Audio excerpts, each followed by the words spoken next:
बिस्मिल्लाहिर्रहमानिर्रहीम। मैं हूँ सर अब्दुल्ला और इस रमज़ानुल मुबारक में मैं आपके लिए इस्लामी कहानियों का एक ख़जाना लेकर आया हूँ। ये इस्लामी और सच्ची कहानियाँ आपको इस्लाम से और आपकी माशी इक़्तिदार से रोशनास कराने में मददगार साबित होंगी। तो जी कहानी शुरू करते हैं। 1000 दरहम। हज़रत तलहा बिन उबैदुल्लाह रज़ी अल्लाह ताला अन्हो बेचैनी और बेकरारी में कभी इस करवट होते और कभी उस करवट। नींद इनकी आंखों से कोसों दूर थी। बात ही कुछ ऐसी थी। वो चाहते थे कि जल्द अज जल्द इस फर्ज को अदा कर दें ताकि वो सुकून की नींद सो सके, मगर अभी तो पूरी रात पड़ी थी। जब तक सुबह ना होती वो इस फर्ज को अदा नहीं कर सकते थे। इस फर्ज को अदा करने के बाद ही वो सुकून महसूस करते। मगर क्या किया जा सकता था कि रात ही के गुजरने का नाम ही ना ले रही थी। वक्त चूंटी की रफ्तार से रेंग रहा था। वो इस बात पर परेशान हो रहे थे कि उन्होंने पहले ही फैसला क्यों ना कर लिया। मगर इस वक्त तो कुछ भी नहीं हो सकता था। वो चाहते भी तो ऐसा मुमकिन ना था। इन्हें हर हाल में सुबह का इंतजार करना था। सुबह, उफ, कब होगी सुबह? वो ज़ेरे लब बोले। उन्होंने उठकर आसमान की तरफ देखा। अभी तो सुबह होने में बहुत वक्त बाकी था। इनकी बेचैनी हर लम्हा बढ़ती जा रही थी। चेहरे से परेशानी झलक रही थी। जब हज़रत तलहा बिन उबैदुल्लाह रज़ी अल्लाह ताला अन्हु की परेशानी हद से भर गई तो इनकी अहलिया ने कहा, आप परेशान क्यों हो रहे हैं? सुबह आ लेने दें, फिर आपकी सारी परेशानी दूर हो जाएगी। मैं तो रात भर से परेशान हूँ। मुझे ऐसा नहीं करना चाहिए था। अब तो सुबह का इंतज़ार करना ही पड़ेगा। ये कहकर वो खामोश हो गई। उनकी अहलिया ने इनकी तरफ देखते हुए कहा, सुबह आने में ज़्यादा देर नहीं है, आप कुछ देर और सब्र कर ले।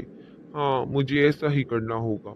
मैं वाकई बहुत परेशान हूँ, क्योंकि इस बंदे के बारे में अल्लाह क्या कहेंगे कि जिसके घर में रात भर इतना माल रहे। इस पर आप रज़ी अल्लाह ताला अन्हो की अहलिया ने कहा, आप तो यूं ही परेशान हो रहे हैं। सुबह होने पर ये सारा माल फुकरा और गरीबों में तकसीम फरमा दें। आप रज़ी अल्लाह ताला अन्हो ने खुशी का इजहार करते हुए फरमाया, हाँ, मैं ऐसा ही करूँगा। तू बड़ी नेक औरत है, नेक बाप की बेटी है। मुझे फ़ख्र है कि तुम मेरी अहलिया हो। वाकई अबू बकर सिद्दीक की बेटी को ऐसा ही होना चाहिए। फिर आपने गहरा सांस लिया और कहा, तूने मेरी सारी परेशानी दूर कर दी है। सुबह हुई तो आप रज़ी अल्लाह ताला अन्हो ने थाल भर भर कर इंसार और महाजरीन में वो रकम तकसीम कर दी। वो पूरे 7 लाख दरहम थे, जो आपने सब के सब लोगों में तकसीम कर दिए। लोग अपनी झोलियां भर भर कर ले जा रहे थे। कुछ ही देर में आपने सारी रकम तकसीम कर दी। अब आपके चेहरे पर इत्मीनान ही इत्मीनान था। आप रज़ी अल्लाह ताला अन्हो के दिल पर बहुत बड़ा बोझ हट गया। आप रज़ी अल्लाह ताला अन्हो पुरसुकून हो चुके थे।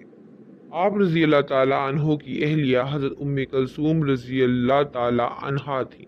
हज़रत अबू बकर सिद्दीक रज़ी अल्लाह ताला अन्हो की बेटी, अजीम बाप की अजीम बेटी।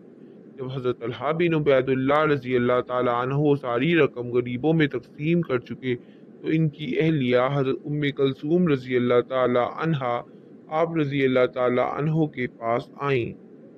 उन्होंने देखा कि हज़रत तलहा बिन उबैदुल्लाह रज़ी अल्लाह ताला अन्हो अब पुरसुकून थे। चेहरे पर कोई परेशानी ना थी। आप रज़ी अल्लाह ताला अन्हो मुस्कुरा रहे थे। हज़रत उम्मे कलसूम रज़ी अल्लाह ताला अन्हो ने तलहा बिन उबैदुल्लाह रज़ी अल्लाह ताला अन्हो से पूछा, हमारे लिए भी इस माल में से कुछ रखा है या नहीं? ये सुनकर हज़रत तलहा बिन उबैदुल्लाह रज़ी अल्लाह ताला अन्हो ने हैरत से अहलिया की तरफ देखा और बोले, अल्लाह की बंदी, तू सारा दिन कहाँ थी? मैं तो सारा माल गरीबों में तकसीम कर दिया। अब तो मेरे पास सिर्फ यही बचा है। आपने एक थैली हज़रत उम्मे कलसूम रज़ी अल्लाह ताला अन्हा की तरफ बढ़ाई। उन्होंने थैली लेकर खोली तो थैली में सिर्फ 1000 दरहम मौजूद थे। स्कॉलर फ्लैश को सब्सक्राइब करना मत भूलिएगा।